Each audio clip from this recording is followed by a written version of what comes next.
وادي دجله كسبان 2-1. قلبي يقطر دما منكم لله. دايما كده رافعين لي الضغط ومنكدين عليا يا جدعان اهو. انا مش هطلع واقول زي خالد الغندور لا تعايرني ولا عايرك الهم طيلني وطايلك، لا. انا كاهلي معترف اني بمر بكبوه، لكن انت كزمالك لابد انك تعترف انك بتتغلب من طوب الارض، من وادي دجله عادي. يعني اقدر اقول كل فجله وانسى اللي حصل من دجله. اهدوا. ليه دايما متسرعين؟ ليه دايما شماتين؟ ليه دايما زياطين؟ يا جماعه احنا كاهلاويه بنفهم في الكوره، معترفين اننا ما لعبناش ب5 جنيه كوره امبارح.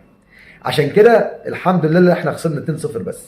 لكن انتوا النهارده حرقتوا دم جمهوركم في ماتش كان من السهل انك تكسبه، كان من السهل انك تتصدر، كان من السهل انك توسع الفرق قبل التوقف، كان من السهل انك تقول انا دايما الاول على طول. لكن دي حقيقتك، ما تعرفش تفرح وتفرح جمهورك بانتصار حقيقي، لا اخرك بتفرح على من هزيمه الاهلي فقط لا غير. اقسم بالله دي الحقيقه.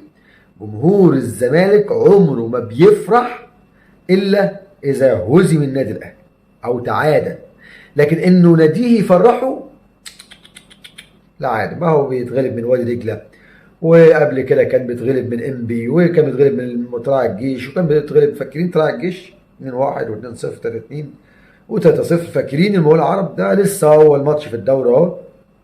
فيا ريت بقى تهدوا وتعقلوا عشان الايام دول. ده مش ايام، ده ساعات.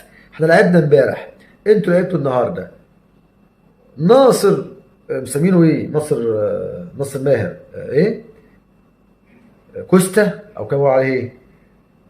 له اسم كده، كانوا مسمينه اسم. الراجل معاه فرصة هدف وفي الفاضي، في الفاضي. حبيب قلبي اللي فرحان، اللي كان نايم بسبب الاهلي زعلان، النهارده كلنا ايه؟ مش مبسوطين. بقى الزمان كل فجلة وانسى اللي حصل من دجلة. كل ايه؟ فجلة وانسى اللي حصل من دجلة. ده تمامكم يا جماعه.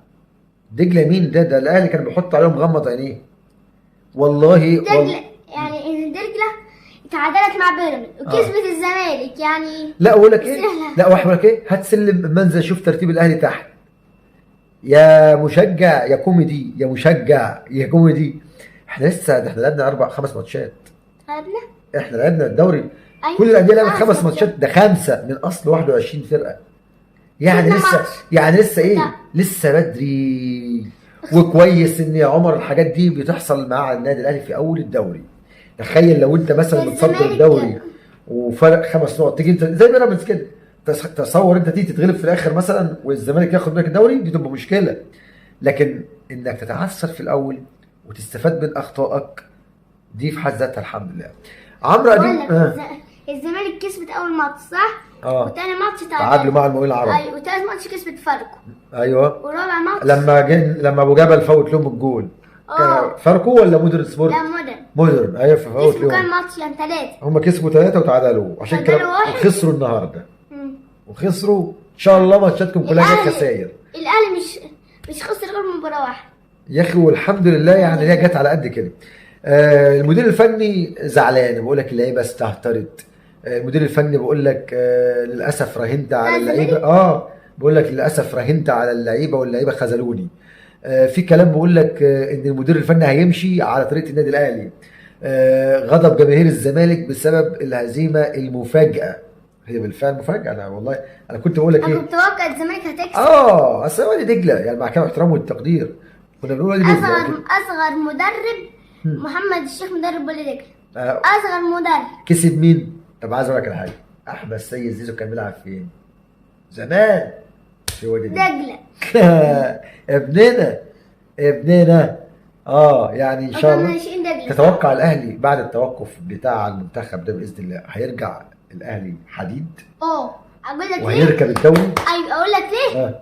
عشان ساطور امام عاشور عودة ايمو. اقول له يا ايمو هيرد. اقول له يا شرقي هيرد. اقول له يا زيزو، ما يردش. طب اقول له يا دجله يرد.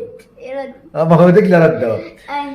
احنا حبينا بس ايه نقول لكم ان شغل كده النساء وشغل الغيظ وشغل التريقه سهل، سهل جدا، فحبينا نرد لكم اللي انتم عملتوه معانا بالامس. الى ان نلتقي في فيديو اخر. دمتم في رعايه الله، والسلام عليكم ورحمه الله وبركاته. وكل فجله وانسى اللي حصل من دجله.